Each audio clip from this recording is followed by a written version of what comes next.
जय श्री कृष्णा। स्वागत है आप सभी का मेरे channel the Indian taste and culture में।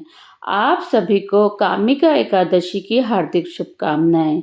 सावन मास के कृष्ण पक्ष की एकादशी को कामिका एकादशी कहते हैं।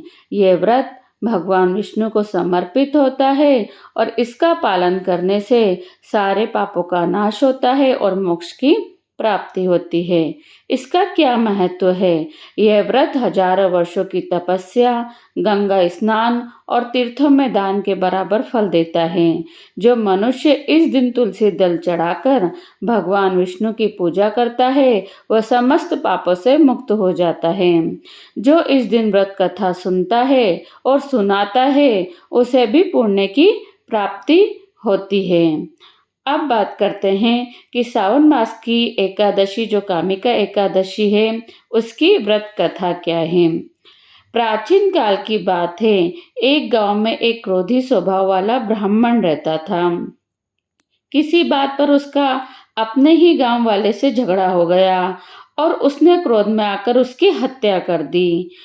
उस हत्या के पश्चात ब्राह्मण को बहुत पछतावा हुआ, लेकिन हत्या का पाप उसके सिर पर था और उसे किसी प्रकार शांति नहीं मिल रही थी। वह कई तीर्थों में गया, गंगा स्नान किया, दान पुण्य किया, फिर भी मन में शांति नहीं मिली।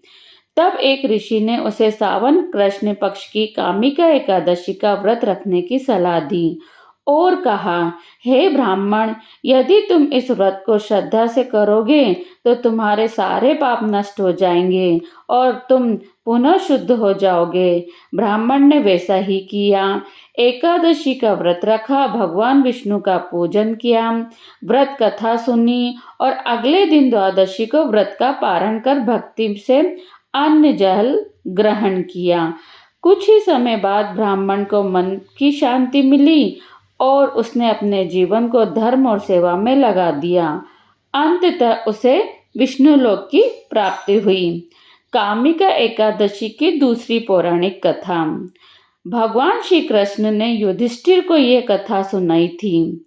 एक बार युधिष्ठिर ने भगवान श्री कृष्ण से पूछा, हे माधव, कृपया सावन कृष्ण पक्ष की एकादशी का नाम महत्व कथा बताइए, जिससे मेरे जैसे गृहस्थ जनों का कल्याण हो सके।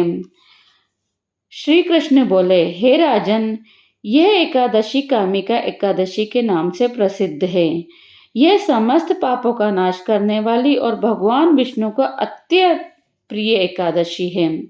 पुराने समय की बात है। एक भक्त राजा था जो श्री हरि विष्णु की भक्ति में लीन रहता था। वह प्रतिदिन भगवान को तुलसी दल चढ़ाता और एकादशी के दिन विशेष पूजन करता था। उसकी प्रजा भी धार्मिक और ईश्वर भक्ति में लीन थी।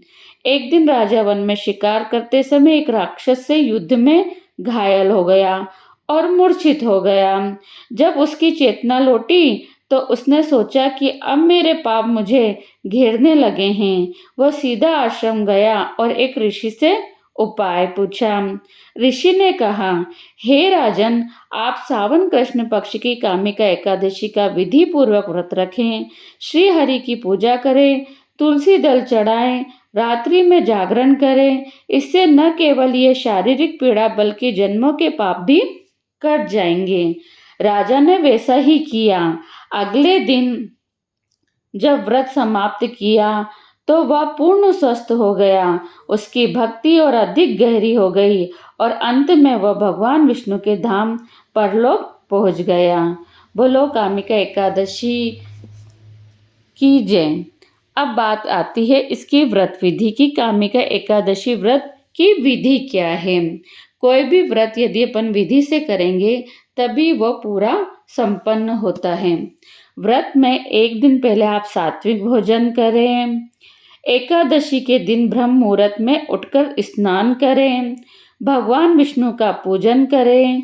तुलसी, पीले फूल, पंचामृत आदि चढ़ाएं। जो इस दिन शालिग्राम की पूजा करता है उसे कल्प वृक्ष के समान पुण्य की प्राप्ति भी होती है। दिन भर व्रत रखें और फलाहार आप एक टाइम कर सकते हैं। रात्रि में जागरण, भजन, कीर्तन जरूर करें। अगले दिन द्वादशी के दिन पारण जरूर करें। पारण में आप या तो मंदिर पे सीधा चढ़ाएं या गरीबों को भोजन कराएं। पारण किस तरह करते हैं, पारण का वीडियो मैं पहले ही अपलोड कर चुकी हूँ और इस वीडियो के डिस्क्रिप्शन बॉक्स में पारण विधि का लिंक भी डाल दिया गया है। पारण में आप सीधा मंदिर पे जरूर चढ़ाइए। सीधा कैसे बनता है, उसको किस तरह तैयार करना होता है, सीधे में जो जो चीज़ रखाती है उसका क्या महत्व है, वो सब मैंने पिछले वीडियो में अपलोड कर दिया है, तो आप ज़रूर जाकर उस चीज़ को विजिट करिए। क्या आप जानते हैं सावन की कामिका एकादशी सिर्फ एक व्रत नहीं, बल्कि भगवान विष्णु तक पहुंचने का सबसे सरल मार्ग है। जो इस दिन तुलसी के साथ विष्णु पूजा करता है, उसके सारे पाप नष्ट हो जाते हैं। तो जब भी आप भगवान विष्णु की इस दिन पूजा करें, तो भगवान विष्णु को तुलसी दल जरूर चढ़ाइए, क्योंकि भगवान विष्णु को तुलसी बहुत ज़्यादा प्रिय है। उनका कोई भी भोग जब तक पूरा नहीं माना जाता, जब तक कि उनको तुलसी नहीं चढ़ाए। चाहे आप 56 प्रकार के भोग लगाएं, लेकिन आपने यदि उसमें तुलसी नहीं रखी तो वो परिपूर्ण नहीं माना जाता है। भगवान एक छोटी सी तुलसी से ही बहुत खुश होते हैं, तो आप तुलसी जरूर भगवान को चढ़ाइए।